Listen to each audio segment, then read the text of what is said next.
to speak on Srila Gaura Kishora Das Babaji Maharaj. Thank you, Mother Acyuta Gopi, for joining.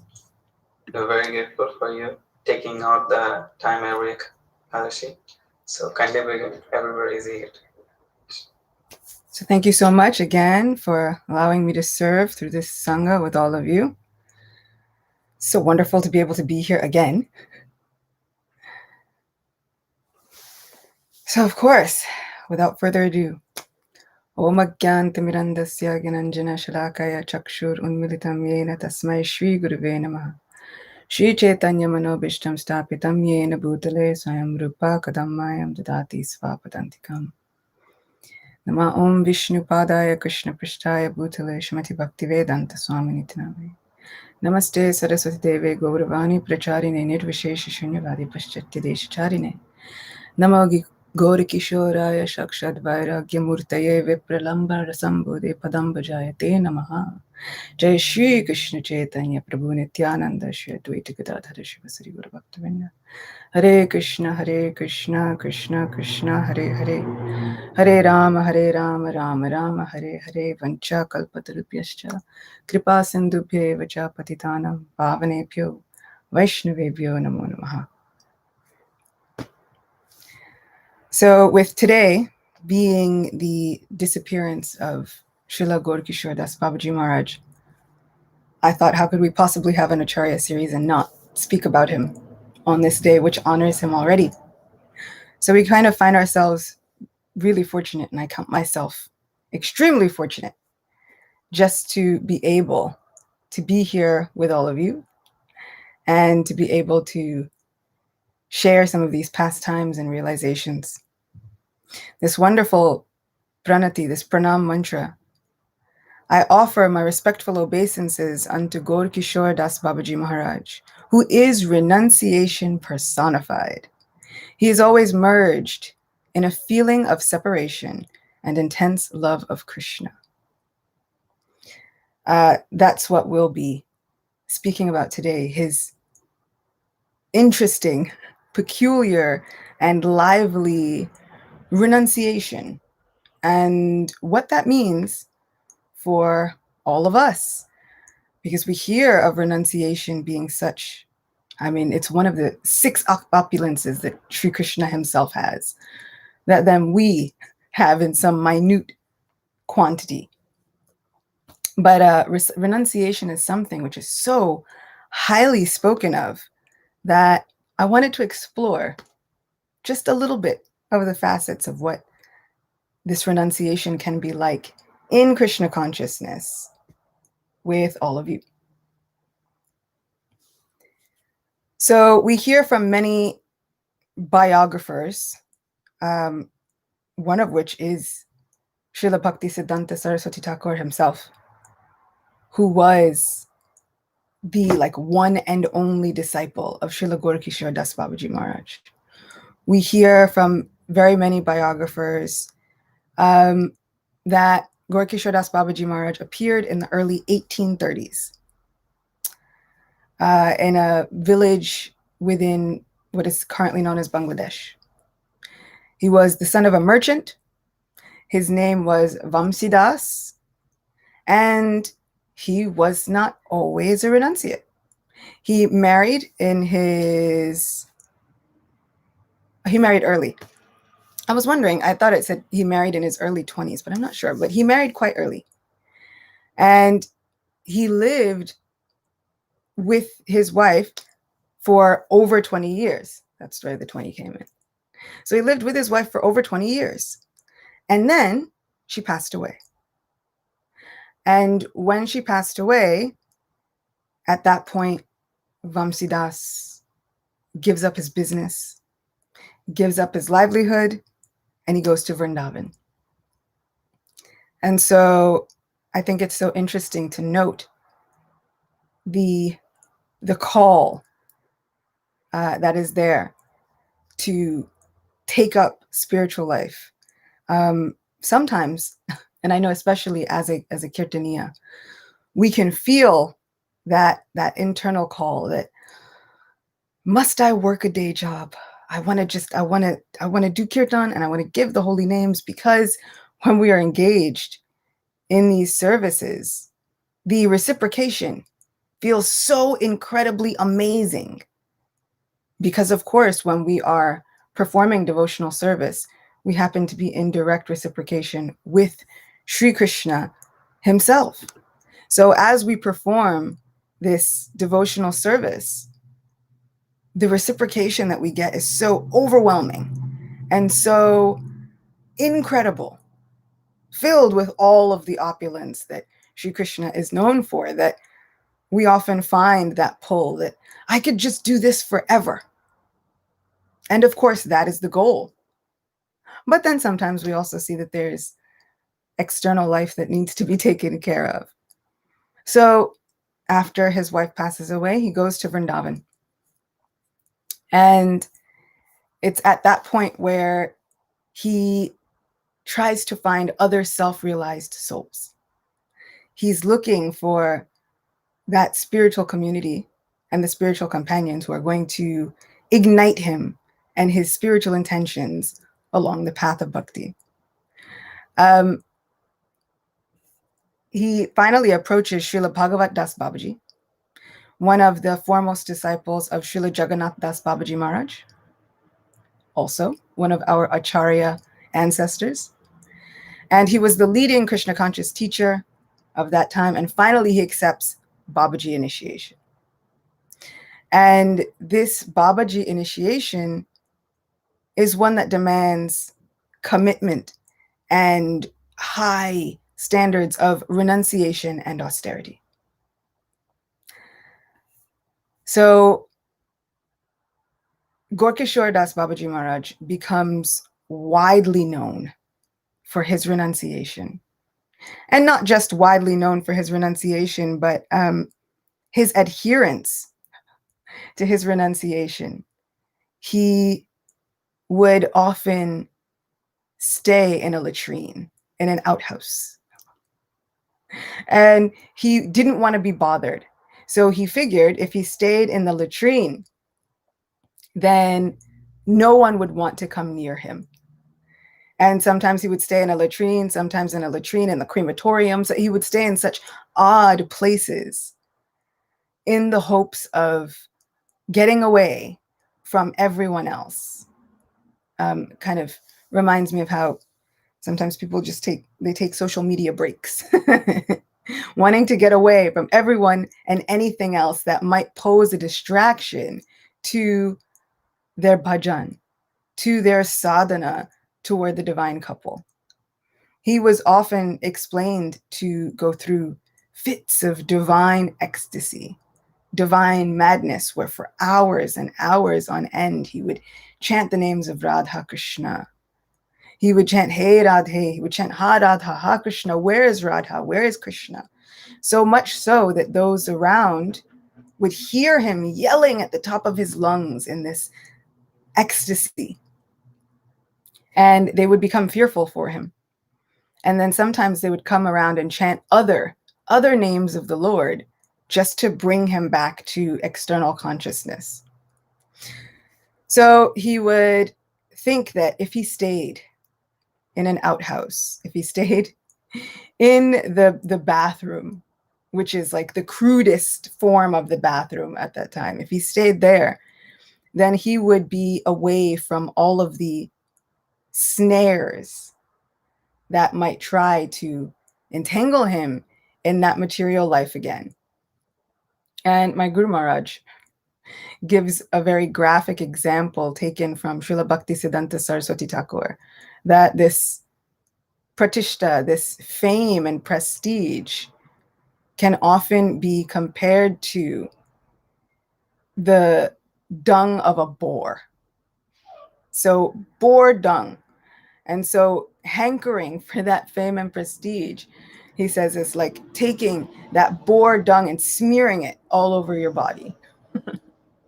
So it's kind of graphic description of what Gaura Kishora Das Babaji Maharaj was trying to get away from. He was trying to get away from that pull toward garnering followers, toward gaining this kind of prestige, respect, fame, whatever it was that would take him away from his complete and total absorption in the loving affairs of Shri Radha Krishna. But what does that mean for us, right? So we hear about this high level of renunciation, a high level of austerity. He wouldn't even really eat properly. Sometimes he would eat once a day, sometimes not at all. Sometimes he would just get some grains or raw materials and he would dip them in Ganga water. And then on the strength of his prayers and his bhajans, then that's what he would eat. So we hear about these high levels of austerity and this high level of renunciation. And what does that mean? Does that mean that we are meant to go on the spiritual path? Are we meant to go it alone? Is everything and anyone else just a distraction? And in answer to that, I find it very interesting that although Srila Gaura Kishora Das Babaji Maharaj would shun everyone else, many people came to him hoping for initiation, hoping to gain some mantras from him, hoping to gain some mystic perfection. And he would chase them away, sometimes with words verbally, and sometimes actively brandishing an umbrella or a stick or whatever was around. He would chase them off. And so those who came to him asking him for some kind of initiation, some kind of mantra, he said, okay, first, come, give up everything. Take all your wealth, throw it in the Ganga, throw it in the Jamuna. He would advise them in this way. And then once you've given up everything, renounced your family, your wealth, your learning, everything, then come back. And then we'll see what can happen. And naturally, very, very few people were willing to do this.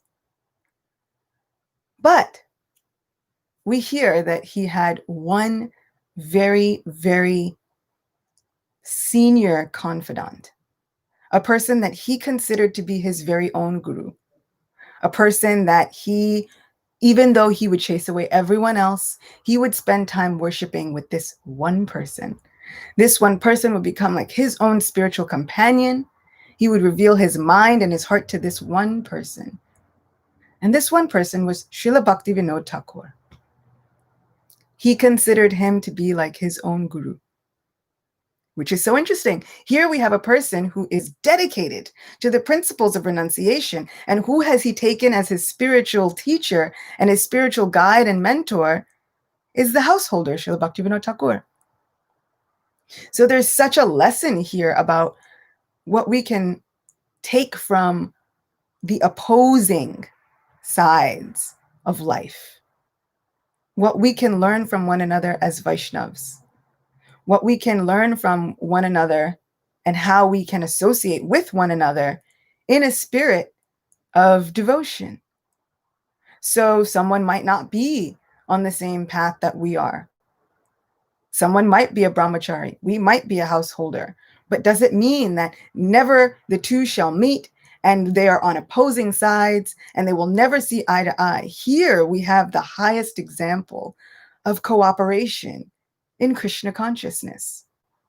Srila Bhaktivinoda Thakur was able to inspire and listen to and hear from, but he was able to create a space where Srila Gaura Kishora Das Babaji was able to reveal the inner workings of his mind and his heart as he was going through all of the varieties of spiritual life.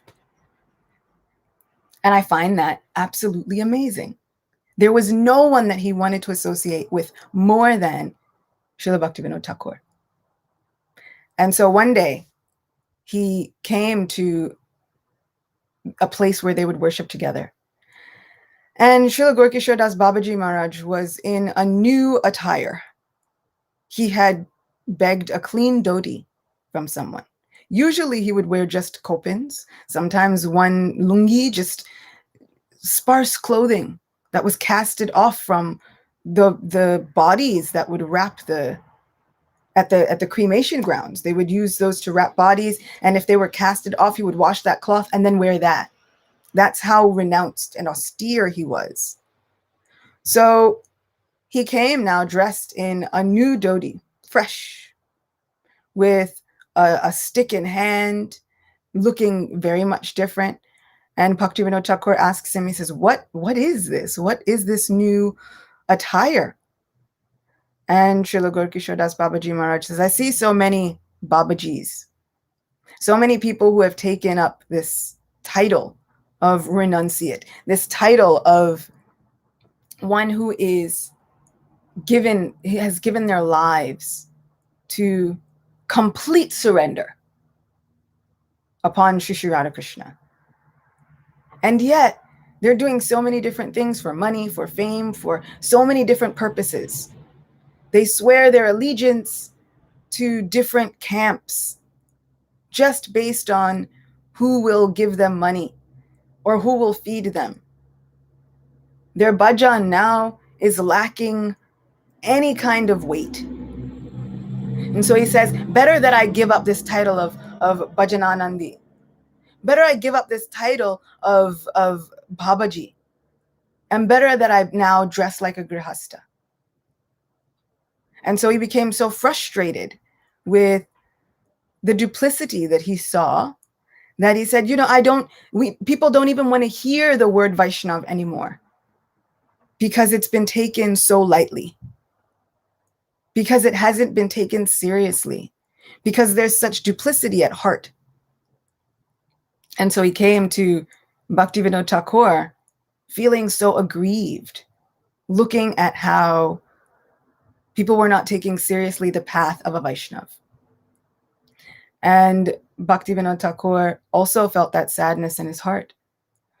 And Srila Gaura Kishora Das Babaji Maharaj would say, if only there was one person, just one person who was willing to preach strongly, who was willing to preach true from the heart, the tenets of Vaishnavism.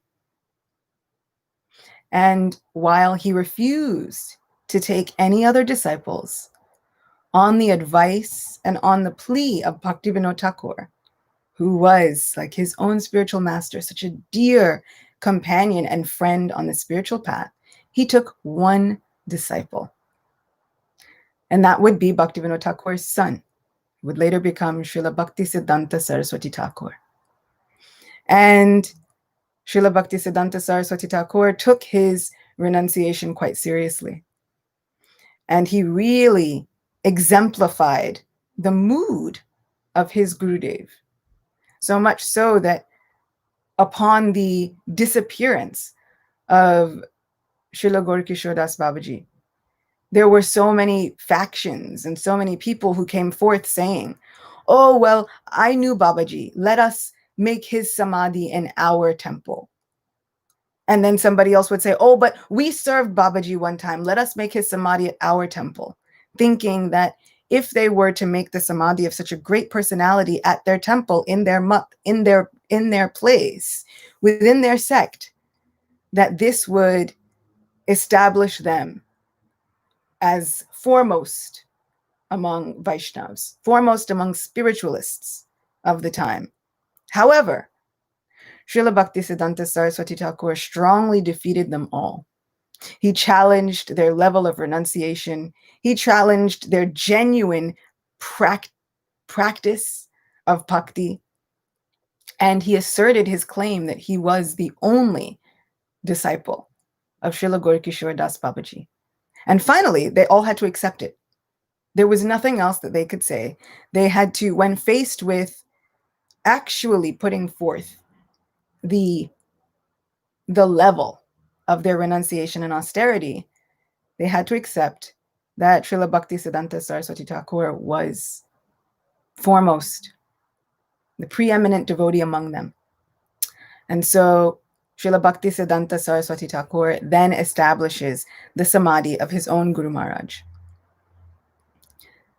So what does this renunciation mean for us?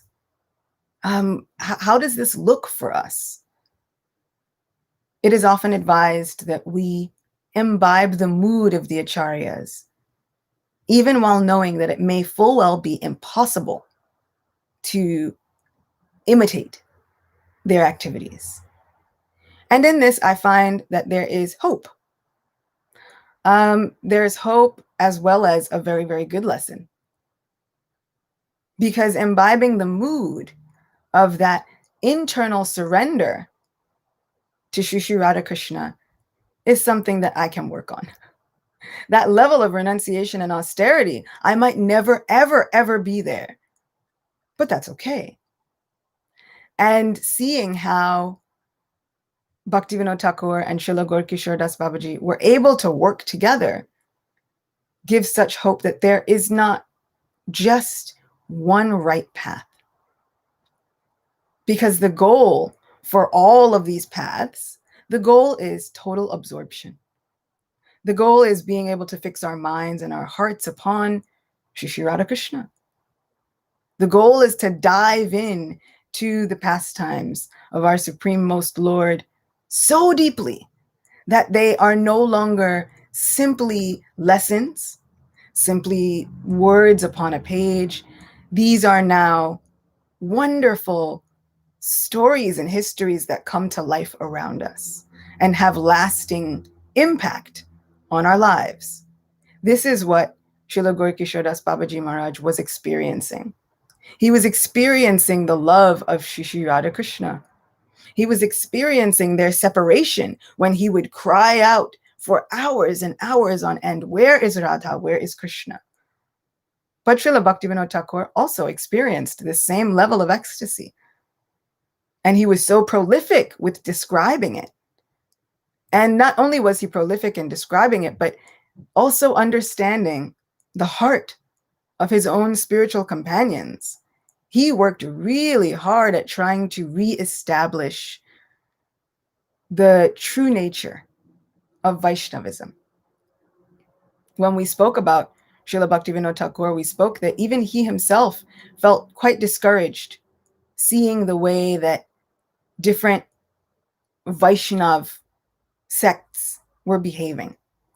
And he felt a need to reinvigorate Vaishnavism and to give it a total makeover.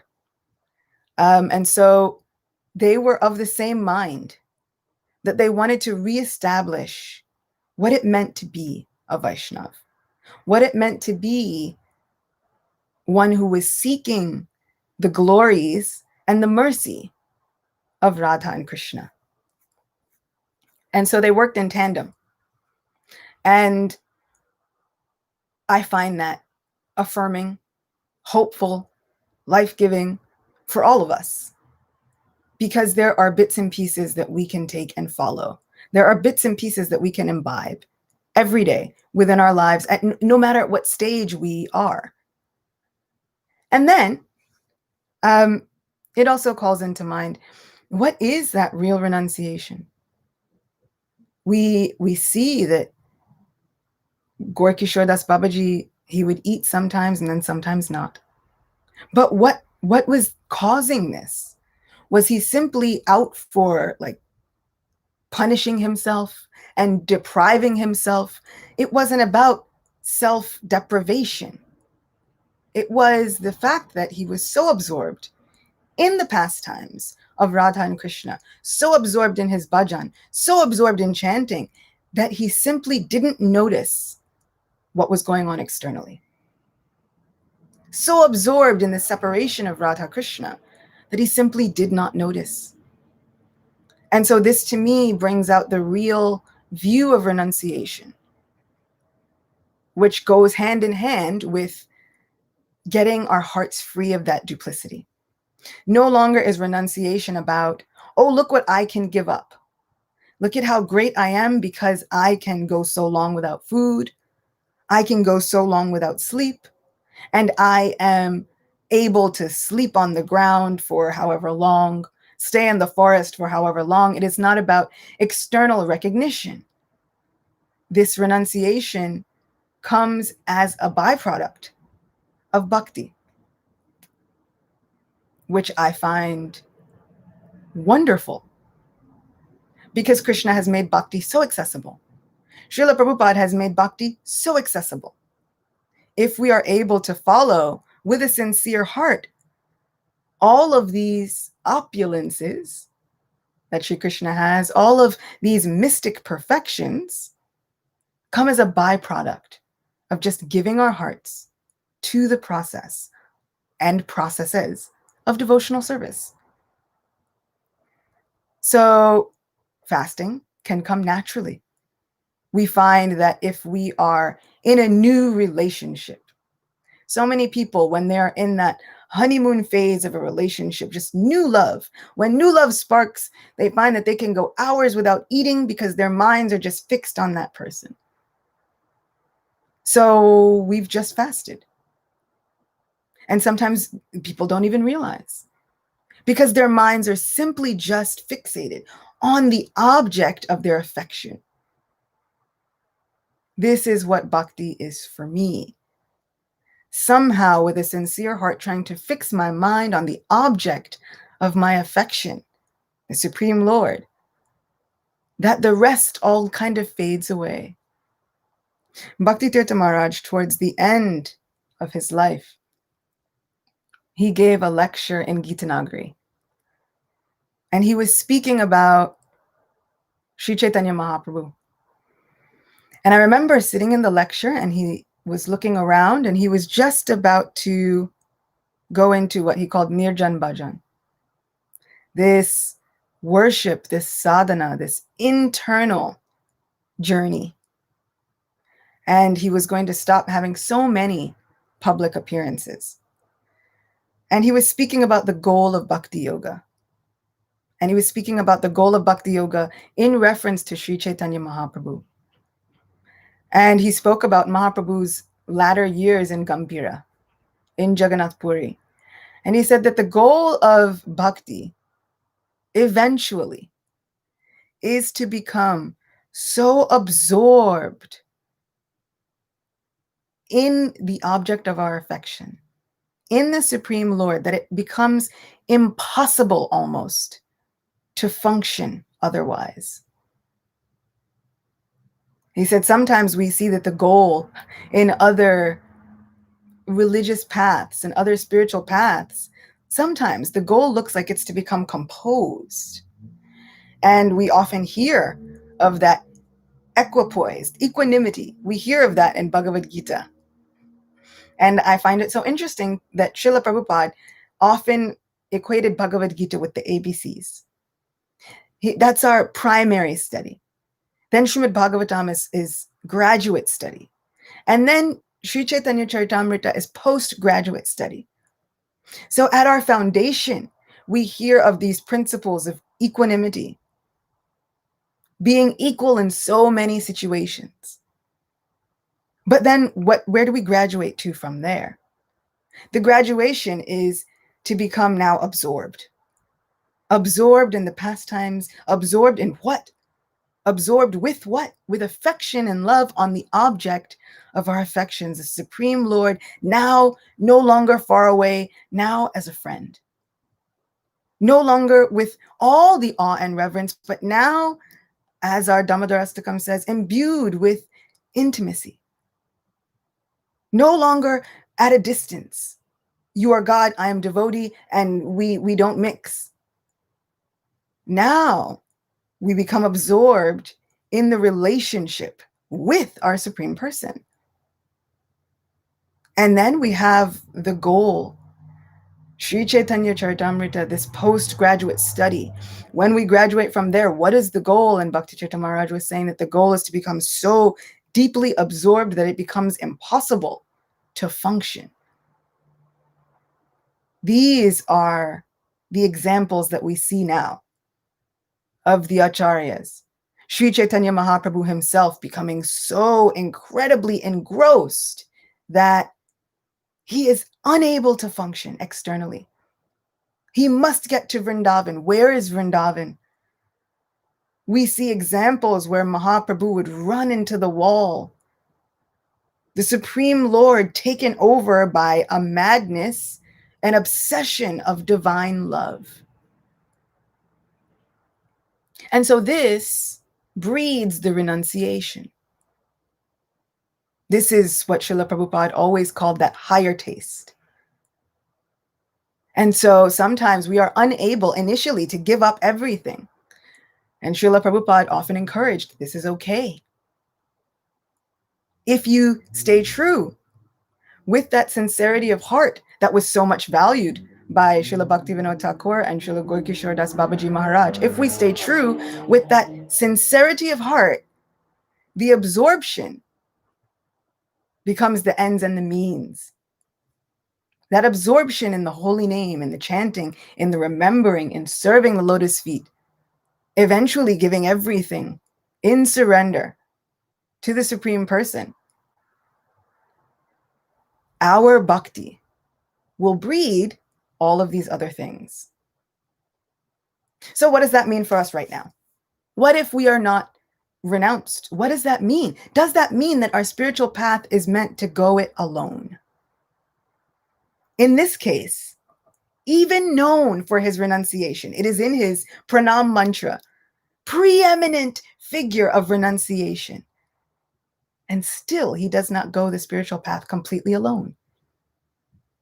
He has his confidant.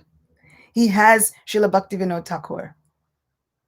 And so this is to say that we are meant to have these relationships with other people. We do not have to think that our family members are just dragging us down into a deep, dark well of material existence. We hear the example in Srimad Bhagavatam. But what is the family that they are speaking of? There is an interesting distinction.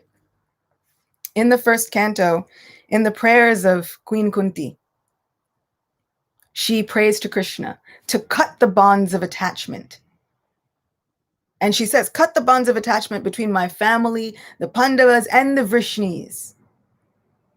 And sometimes reading that, I thought, wow, is nothing sacred? Is there nothing to be cherished about these familial attachments? Is it all just, we should do away with it all? But within the purports, there is something very interesting that Srila Prabhupada makes light of. He sheds light on the fact that Kunti is praying to cut these bonds of attachment. But then he says Krishna will not cut them because the bonds of attachment she has are with Krishna's devotees.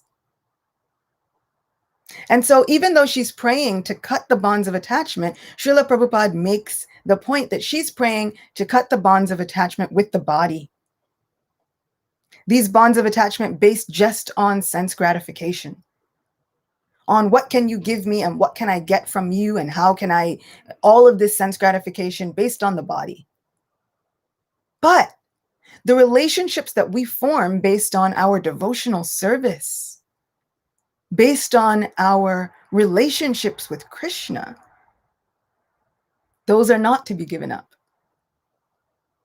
And in several places in Canto 4, Srila Prabhupada speaks about the fact that those family members, when it's based on service, when it's based on everyone coming together and somehow embarking on this spiritual journey, the home becomes like the spiritual abode. Even while living in this material world, one is not there. One is considered to be, even though living in the material world, they're considered to be already in this spiritual abode. Because that is the definition of the spiritual abode. Sri Vrindavan Dham works because everyone there is coming together and working together in order to please Krishna. So this is what makes a spiritual atmosphere and a spiritually energized abode. Srila Prabhupada makes the point that even in Vaikuntha, there are husbands and wives. Even in this spiritual abode, there are husbands and wives. So sometimes we think and we hear one should love Krishna above all else. So then what does that mean for spouses, for friends, for siblings, for mothers and fathers? Oh, we love Krishna above all else. We don't care about anybody else. But no, it means that we see everyone as they are. With the true level, the true nature of the relationship taking the foreground. And what is the true nature of that relationship? This is Krishna's friend. This is Krishna's servant. This is Krishna's personal servant. This person that I am in contact with, they perform an eternal service for Krishna, even if I don't know what that is. And now I get to speak with Krishna's very own personal friend. I get to somehow serve Krishna's devotees every day. I get to somehow explain my heart and my mind to Krishna's devotee, knowing that they will understand. They will understand the yearnings of my heart. So Srila Prabhupada says, if you have a home like that, there is no need to take sannyas. Those relationships are never to be given up. Srila Bhakti Tirtha Maharaj often said, who you serve with here is who you are going to serve with in the spiritual world, so you better get it right now. We better get our minds equipped to dealing with others. So if we thought, well, at least in the spiritual world, I won't have to deal with the pressures of dealing with others. And unfortunately, that's not the way it works. This is just the practice ground for all of that. This is the place where we perfect our dealings with others, with Krishna's own people. So if we are relating with another just on the basis of the body and sense gratification, then that's the bond which is to be given up, which really is about cutting a mindset within ourselves. But if we are able to view those that we are in contact with, this person has helped me in my Krishna consciousness. I can help this person in their Krishna consciousness. We are working together to make a spiritual abode. Then those relationships are never to be given up. That is true renunciation. True renunciation no longer means you go to the forest, you're away from everyone and everything, but it means, how is it that I can stay renounced from just thinking about myself? Right? How can I stay renounced from that mindset that breeds selfishness, greed, anger, lust, envy, all of those anarthas that we are hoping to cleanse from our hearts? How can I stay renounced from that while still going about my life? How do I stay renounced from that mindset while continuing my sadhana? And sometimes, very many times, even as we've seen with Srila Gaura Kishora Das Babaji Maharaj, the very prime minister, the figure of renunciation, when he was having a hard time, he would run and reveal his heart to Bhaktivinoda Thakur. So we should look at our relationships in bhakti. And we should know that this is devotional service. These are miracles that are going to help us. These are blessings no longer meant to be cut off and renounced. These are meant to be fostered and cherished. As much as we would cherish any kind of maha that we receive from the deities. If we received a garland of pearls, if we received a pearl necklace from the deities, we would frame it, hopefully put it up in our house in a prominent spot, and we would cherish and worship that necklace. These are our bonds. That maha necklace is like the bond that we have with others. We can see that as that which brings us closer to Krishna. My sister is really good at doing that. There are very many days when I get frustrated. You can get frustrated with living with other people, and you think, oh, why do I always have to clean the bathroom? Shouldn't somebody else clean the bathroom? Everybody else sees that the bathroom is clean when they go to, the bathroom is dirty when they go to use it, but somehow no one else wants to clean the bathroom. I always have to clean the bathroom. Why is it? And we can get so frustrated, especially with the others around us. And usually it's at that moment when my sister always says, I get to do devotional service. I get to serve the Vaishnavas. And she repeats it. Even if she's struggling to believe it, she keeps repeating it until she does. And it always creates a shift in my mindset. That's real renunciation. Oh, looking at this saying, I get to serve the Vaishnavas today. This is going to make Krishna happy. Krishna's so happy when we serve Vaishnavas. Now I have unlimited chances to serve them every day. And she used to remind me of it. When I was first a new mom and there's sleepless nights and you feel like they're never going to end and you feel like everything is falling down around you, she would remind me, we get to serve this little Vaishnav. These are sweet memories where we get to serve the Vaishnav, sometimes even at our own detriment. But the more of ourselves that we are giving in order to serve, this is the renunciation. You renounce so many things: sleep, personal comfort, sometimes personal hygiene as a new mom. You sacrifice so many things just to serve this new Vaishnav, this new soul who has an eternal relationship with Krishna. These are the relationships that can be fostered between devotees. This is the beauty and the secret of Grihastha life as an ashram. And Srila Bhaktivinoda Thakur knew this.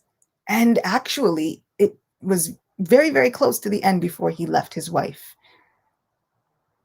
And so I always find that he is such an example of how we can perfect our lives, no matter what.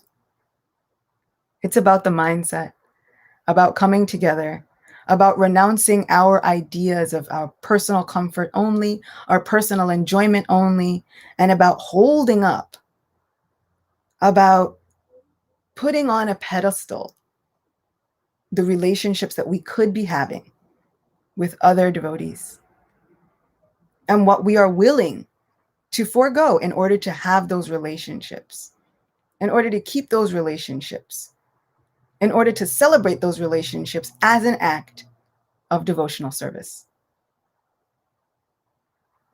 So I find that his level of renunciation was able to teach me so many things about how to live, whether we find ourselves grihastha or not, whether we find ourselves with other people in a community or not. We can come together in these spaces.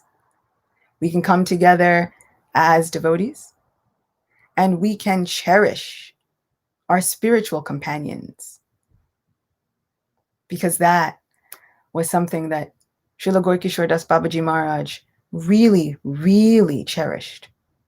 His companionship with Srila Bhaktivinoda Thakur. So thank you all for being with me. Thank you all for allowing me to speak to you.